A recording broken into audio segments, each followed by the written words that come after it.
नमस्कार। आइए जानते हैं विस्तार से आज की तमाम सभी बड़ी खबरें। पर अभी तक आपने इस वीडियो को लाइक और चैनल को सब्सक्राइब नहीं किए हैं तो फटाफट कर लीजिए। साथ ही आप यह वीडियो किस जिले से देख रहे हैं कमेंट में जरूर बताएं। तो चलिए शुरू करते हैं बड़ी खबर से। नवरात्र से पहले 50 लाख से अधिक लाभुक महिलाओं को मिलेगा मैया सम्मान योजना की अगली किश्त। झारखंड सरकार ने मुख्यमंत्री मैया सम्मान योजना की सितंबर माह की किस्त नवरात्र से पहले लाभुकों के खाते में भेजने की तैयारी पूरी कर ली है। महिला बाल विकास एवं सामाजिक सुरक्षा विभाग के निदेशक विजय कुमार के अनुसार 27 से 28 सितंबर तक सभी पात्र लाभुकों के खाते में 2,500 रुपए की राशि ट्रांसफर होने लगेगी। इस बार राशि समय से पहले भेजी जा रही है ताकि महिलाएं त्योहारों में अपनी जरूरत की चीजें आसानी से खरीद सकें। विभाग से मिली जानकारी के मुताबिक करीब 50,70,000 लाभुक महिलाओं के खाते में लगभग 1267 करोड़ 50 लाख रुपए ट्रांसफर किए जाएंगे। शुरुआत में योजना से 56 लाख से अधिक महिलाएं जुड़ी थीं, लेकिन आधार सीडिंग और सख्त सत्यापन के बाद गैर जरूरतमंद लाभुकों को सूची से हटा दिया गया है। सरकार का मानना है कि इस योजना से न सिर्फ महिलाओं को आर्थिक मजबूती मिल रही है बल्कि त्योहारों के दौरान बाजार में भी रौनक बढ़ेगी। वित्तीय वर्ष 2025-26 के बजट में इस योजना के लिए 13,363 करोड़ 36 लाख रुपए का प्रावधान किया गया है, जिसमें से अप्रैल में 9,600 करोड़ रुपए जारी किए जा चुके हैं। हालांकि विपक्षी दल जेएलकेएम ने सरकार पर हमला करते हुए कहा है कि जहां एक ओर महिलाओं को योजना की राशि दी जा रही है, वहीं छात्रों को अब तक छात्रवृत्ति का लाभ नहीं मिल पाया है। सरकार ने साफ किया है कि जिन लाभुकों के खाते में अब तक पैसा नहीं पहुंचा है, उनके दस्तावेज और खातों का दोबारा सत्यापन किया जा रहा है। सही पाए जाने पर अगली किस्त में राशि भेज दी जाएगी। लाभुकों से अपील की गई है कि वे अपने ब्लॉक कार्यालय या नजदीकी पंचायत या सीएससी सेंटर जाकर आवेदन का स्टेटस समय समय पर चेक करते रहें और किसी भी त्रुटि को तुरंत सुधार लें। 160 नए चिकित्सकों को मिला नियुक्ति पत्र। मुख्यमंत्री बोले, धरती पर हो रही है भगवानों की नियुक्ति। झारखंड की स्वास्थ्य व्यवस्था को सुदृढ़ बनाने की दिशा में बड़ा कदम उठाते हुए मुख्यमंत्री हेमंत सोरेन ने रांची स्थित झारखंड मंत्रालय में आयोजित समारोह में 160 नवनियुक्त चिकित्सकों को नियुक्ति पत्र सौंपा। इनमें 54 सहायक प्राध्यापक, 55 विशेषज्ञ चिकित्सक, 38 चिकित्सा पदाधिकारी और 13 दंत चिकित्सक शामिल हैं। मुख्यमंत्री ने डॉक्टरों को संबोधित करते हुए कहा कि धरती पर डॉक्टरों को भगवान कहा जाता है, इसलिए उनकी नियुक्ति केवल नौकरी नहीं बल्कि सेवा की जिम्मेदारी है। उन्होंने कहा कि राज्य की गरीब और असहाय जनता की उम्मीदें उनसे जुड़ी हैं, ऐसे में मरीजों के प्रति संवेदनशील होकर काम करना जरूरी है। मुख्यमंत्री ने यह भी कहा कि संसाधन भले सीमित हों, लेकिन जुनून और सेवा भावना से बहुत कुछ किया जा सकता है। उन्होंने कोविड-19 का जिक्र करते हुए कहा कि उस समय कोई दवा या इलाज उपलब्ध नहीं था, फिर भी बेहतर प्रबंधन से झारखंड ने उस चुनौती का सामना किया। उन्होंने विभाग को निर्देश दिया कि बेहतर कार्य करने वाले चिकित्सकों और चिकित्सा कर्मियों को सम्मानित किया जाए ताकि उनका मनोबल बढ़े और वे दूसरों के लिए प्रेरणा बने। इस मौके पर स्वास्थ्य मंत्री डॉक्टर इरफान अंसारी ने कहा कि पिछले 20 सालों में सबसे अधिक डॉक्टरों की नियुक्ति इसी कार्यकाल में हुई है और आने वाले समय में और भी चिकित्सकों की बहाली होगी। उन्होंने बताया कि मुख्यमंत्री बुखार से पीड़ित होने के बावजूद कार्यक्रम में शामिल हुए, जिससे स्पष्ट है कि सरकार चिकित्सकों की नियुक्ति को लेकर कितनी गंभीर है। समारोह में मुख्यमंत्री के अपर मुख्य सचिव अविनाश कुमार, स्वास्थ्य सचिव अजय कुमार सिंह, एनएचएम के अभियान निदेशक शशि प्रकाश झा, जेएमएचआईडीपी के एमडी अबू इमरान और विशेष सचिव डॉक्टर नेहा अरोड़ा समेत कई अधिकारी उपस्थित थे। झारखंड के थानों में महिला मुंशी की तैनाती, 244 महिला पुलिसकर्मियों को मिला प्रशिक्षण का अवसर। झारखंड में महिला सशक्तिकरण और संवेदनशील पुलिसिंग की दिशा में बड़ा कदम उठाया गया है। पुलिस मुख्यालय के आदेश के बाद राज्य के विभिन्न जिलों के चिन्हित थानों में अब महिला मुंशी की पोस्टिंग की जा रही है। इस पहल के तहत 244 महिला पुलिसकर्मियों को प्रशिक्षण देकर थानों में मुंशी के रूप में पदस्थापित किया जाएगा। डीजीपी अनुराग गुप्ता ने पदभार संभालने के बाद घोषणा की थी कि हर थाने में महिला मुंशी होंगी। गुरुवार से यह सपना साकार होना शुरू हो गया। चयनित महिला आरक्षियों को 27 सितंबर से 11 अक्टूबर तक विभिन्न थानों में व्यवहारिक प्रशिक्षण दिया जाएगा। इसके बाद इन्हें स्थायी रूप से चिन्हित थानों में प्रतिनियुक्त किया जाएगा। निर्देश के अनुसार प्रत्येक थाने में कम से कम 3 महिला मुंशी की नियुक्ति होगी और उनसे केवल मुंशी का ही कार्य लिया जाएगा।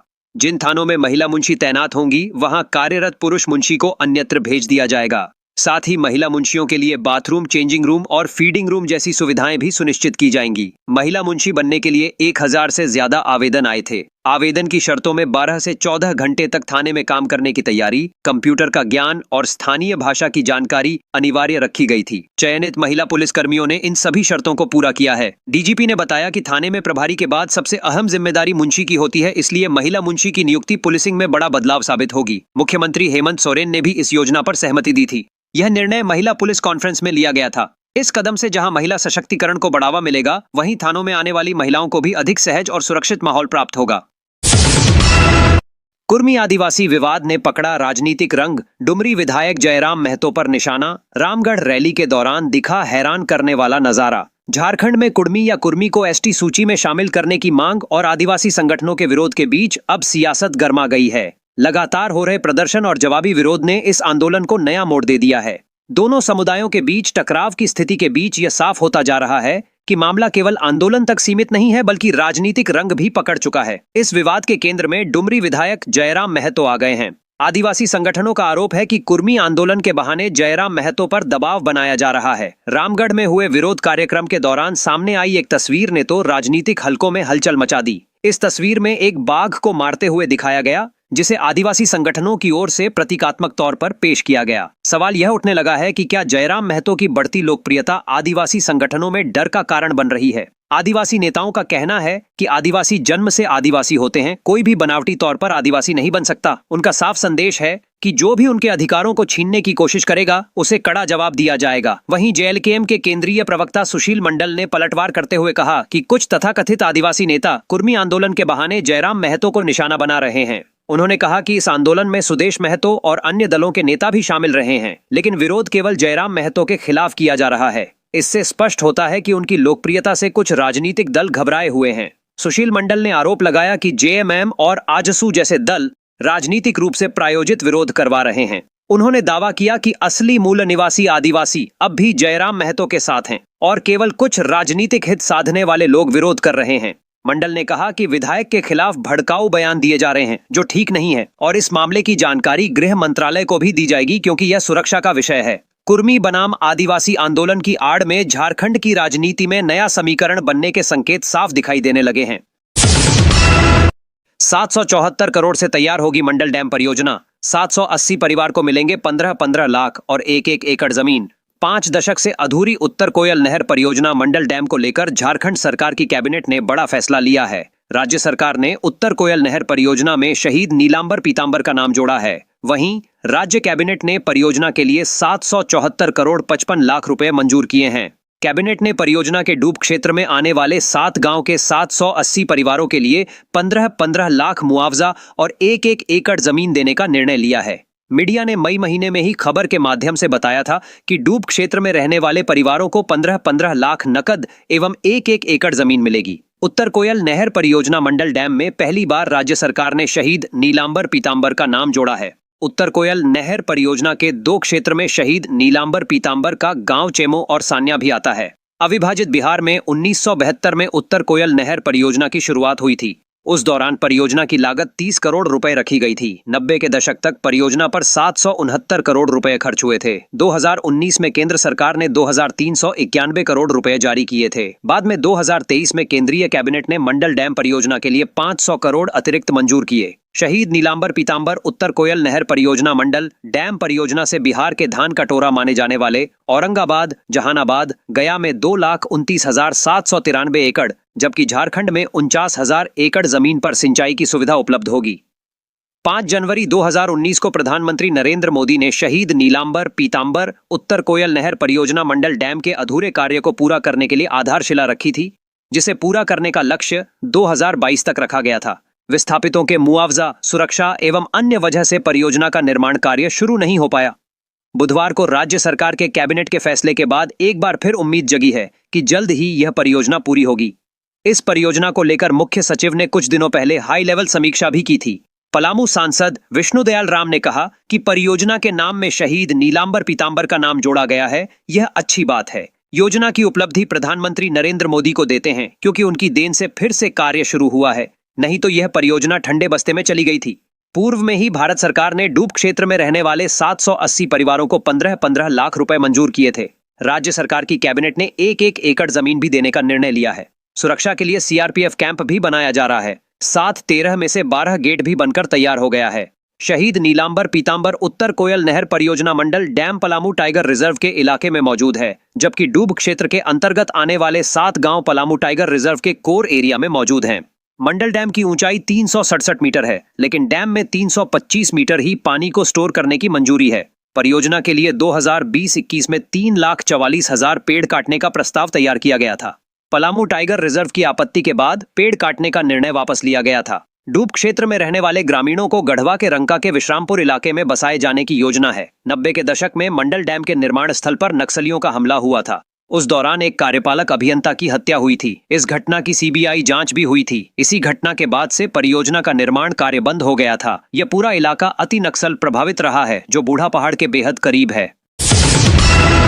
74वीं all India police wrestling cluster प्रतियोगिता, झारखंड पुलिस के खिलाड़ियों ने जीता कांस्य पदक। करनाल के मधुबन स्थित वच्छेर स्टेडियम में आयोजित 74वीं all India police wrestling cluster प्रतियोगिता 2025-26 में झारखंड पुलिस के खिलाड़ियों ने सराहनीय प्रदर्शन किया।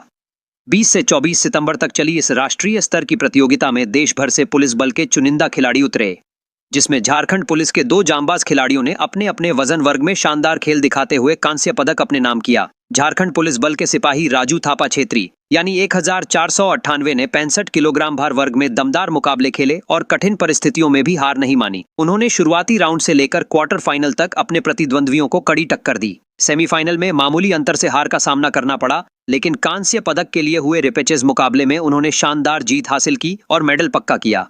वहीं झारखंड पुलिस के ही हरिकुमार श्रेष्ठ 1037 ने 70 किलोग्राम भार वर्ग में अपनी ताकत और तकनीक का बेहतरीन प्रदर्शन किया। कठिन समूह में रहते हुए भी उन्होंने हिम्मत और संघर्ष की मिसाल पेश की। कांस्य पदक मुकाबले में उन्होंने रणनीतिक अंदाज में अपने प्रतिद्वंद्वी को पछाड़ते हुए झारखंड पुलिस के खाते में एक और पदक जोड़ा। इस प्रतियोगिता के दौरान खिलाड़ियों की मेहनत और समर्पण नजर आया। राष्ट्रीय स्तर पर आयोजित इस आयोजन में शामिल होकर खिलाड़ियों ने न केवल अपने पुलिस बल की प्रतिष्ठा बढ़ाई, बल्कि राज्य का भी नाम रोशन किया। झारखंड पुलिस के अधिकारियों और खेल प्रेमियों ने दोनों खिलाड़ियों को बधाई दी है। अधिकारियों ने कहा कि यह सफलता खिलाड़ियों की कड़ी मेहनत, अनुशासन और प्रशिक्षकों के मार्गदर्शन का नतीजा है।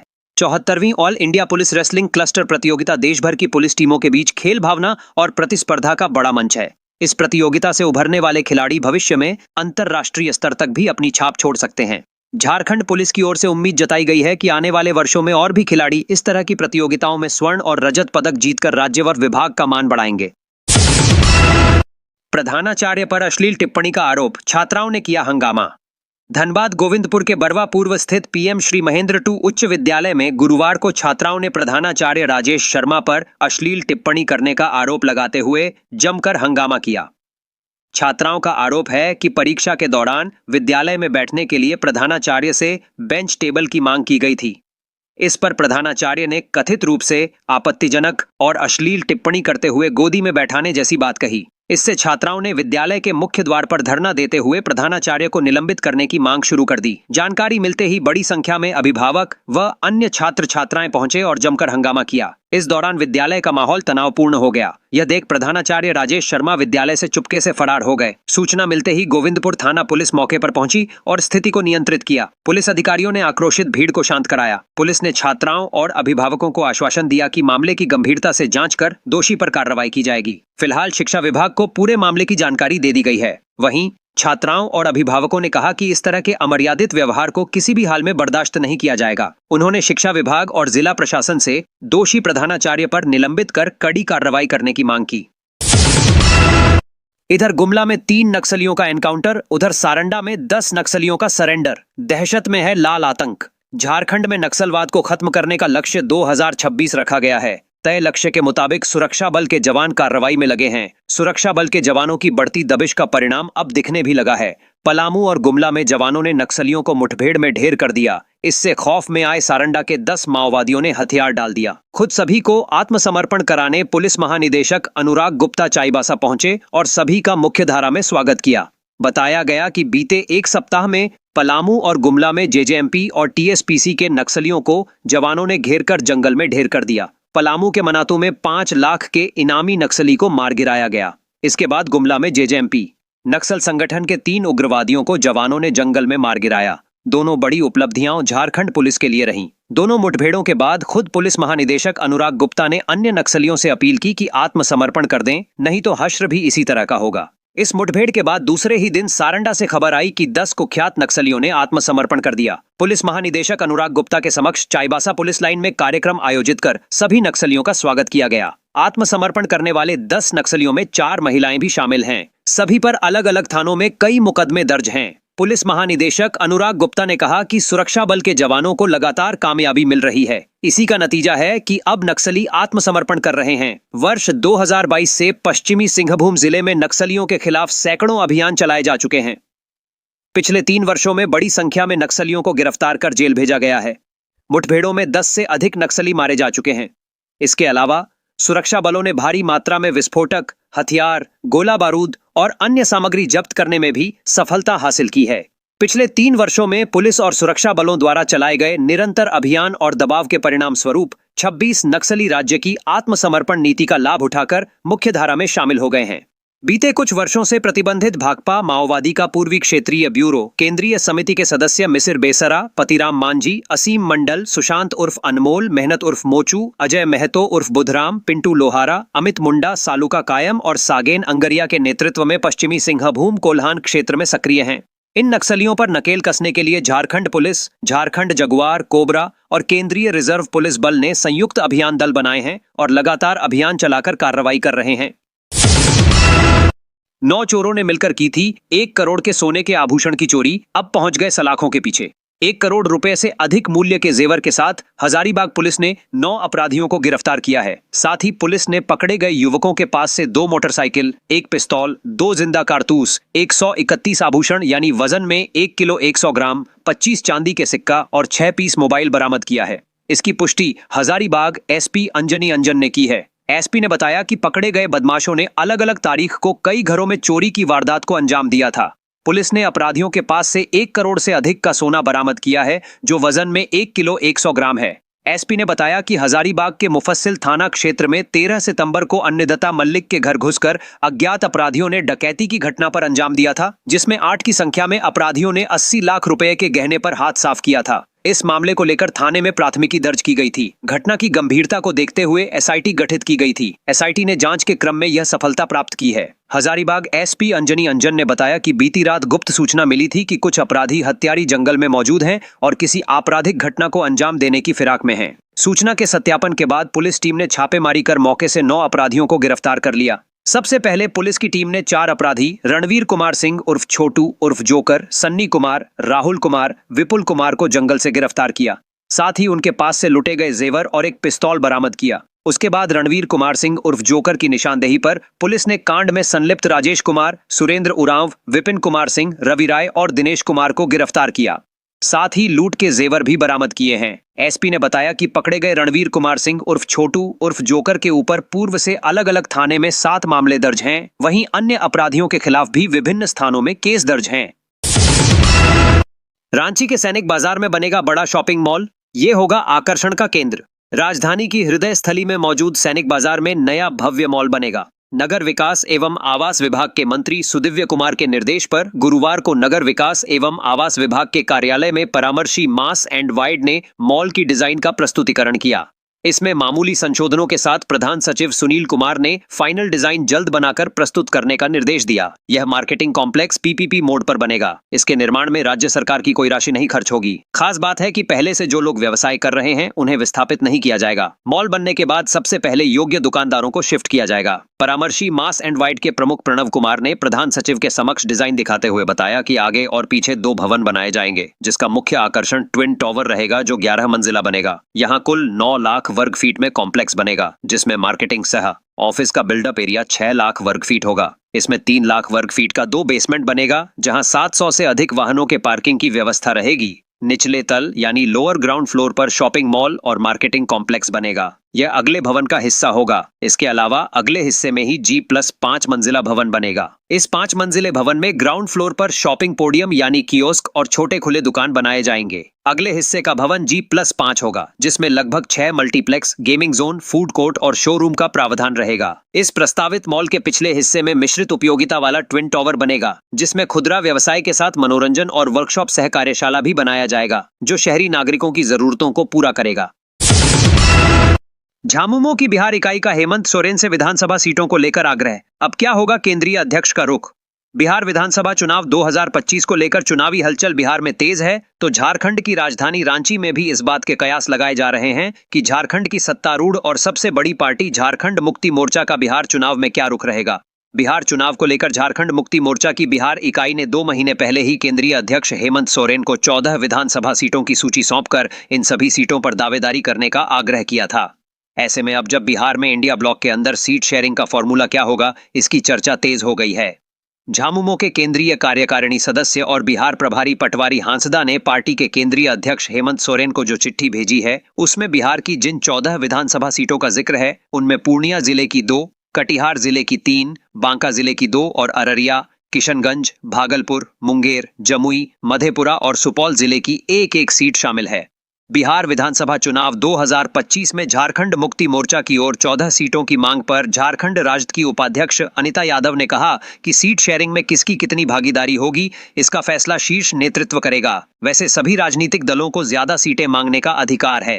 वहीं पार्टी के प्रदेश सचिव रामकुमार यादव ने कहा कि जिसकी जितनी ताकत है उसी के हिसाब से सीटें मांगनी चाहिए। उन्होंने कहा कि जो जानकारी उन्हें मिली है उसके अनुसार जेएमएम को बिहार में 2 से 3 सीटें मिल सकती हैं। बिहार विधानसभा चुनाव 2025 में झामुमो का स्टैंड क्या होगा? इस सवाल पर झामुमो के केंद्रीय महासचिव सुप्रियो भट्टाचार्य ने कहा कि उनके केंद्रीय अध्यक्ष हेमंत सोरेन राजद नेता तेजस्वी यादव के संपर्क में हैं। सीटें अभी तय नहीं हुई हैं। बिहार में इंडिया ब्लॉक के स्वरूप और झामुमो की ओर से 14 सीटों की मांग पर कांग्रेस के प्रदेश प्रवक्ता ने कहा कि बिहार में गठबंधन में राजद, कांग्रेस, वीआईपी, सीपीआई माले, सीपीएम और सीपीआई शामिल हैं और सभी को एडजस्ट करना है। ऐसे में कुछ ऊपर नीचे करके सभी को साथ कर लिया जाएगा। दुर्गा पूजा के दौरान कैसा रहेगा झारखंड का मौसम? क्या बारिश त्योहार में डालेगी खलल? शारदीय नवरात्र का उत्साह राज्य में चरम पर है। दूसरी ओर राजधानी रांची सहित राज्य भर में दुर्गा पूजा आयोजन समितियों की ओर से पूजा पंडालों को अंतिम रूप दिया जा रहा है। इस सबके बीच राज्यवासियों के मन में एक सवाल बार बार उठ रहा है कि दुर्गा पूजा के दौरान रांची और राज्य में मौसम का मिजाज कैसा रहेगा? क्या दुर्गा पूजा के दौरान भक्तों के उत्साह में बारिश खलल डालेगी? इन सवालों को लेकर ईटीवी भारत संवाददाता उपेंद्र कुमार ने मौसम केंद्र रांची के वरिष्ठ मौसम पूर्वानुमान वैज्ञानिक अभिषेक आनंद से बात की। मौसम केंद्र रांची के वरिष्ठ मौसम पूर्वानुमान वैज्ञानिक अभिषेक आनंद ने कहा कि इन दिनों बंगाल की खाड़ी में एक सिस्टम सक्रिय हो रहा है। अभी तक के पूर्वानुमान के अनुसार बंगाल की खाड़ी में बनने वाला यह सिस्टम ओडिशा और आंध्र प्रदेश में ज्यादा दिखेगा, लेकिन उसकी नमी और क्लाउड बैंड में झारखंड भी आएगा। इस वजह से झारखंड में भले ही भारी बारिश न हो, लेकिन हल्के से मध्यम दर्जे की बारिश की संभावना बनी हुई है। दुर्गा पूजा के आयोजकों को हल्के से मध्यम दर्जे की बारिश को ध्यान में रखकर अपनी तैयारी करनी होगी। अभिषेक आनंद ने कहा कि प्रदेश के कई हिस्सों में दशहरा के दौरान भी हल्की से मध्यम दर्जे की बारिश की संभावना है। उन्होंने कहा कि झारखंड में अभी तक मानसून सामान्य रहा है। राज्य के सरायकेला खरसावां, पूर्वी सिंहभूम, रांची जैसे जिलों में सामान्य से अधिक बारिश हुई है। संथाल के पाकुड़ में सामान्य से कम बारिश रिकॉर्ड हुई है, लेकिन कुल मिलाकर राज्य में सामान्य बारिश हुई है। सितंबर महीने में रुक रुक कर बारिश हुई है और वह सामान्य बारिश के रेंज में है। उन्होंने बताया कि राज्य में मानसून की औसत सामान्य बारिश हुई है। मौसम केंद्र रांची के अनुसार पिछले 24 घंटों में रांची सहित राज्य भर में मानसून कमजोर रहा है।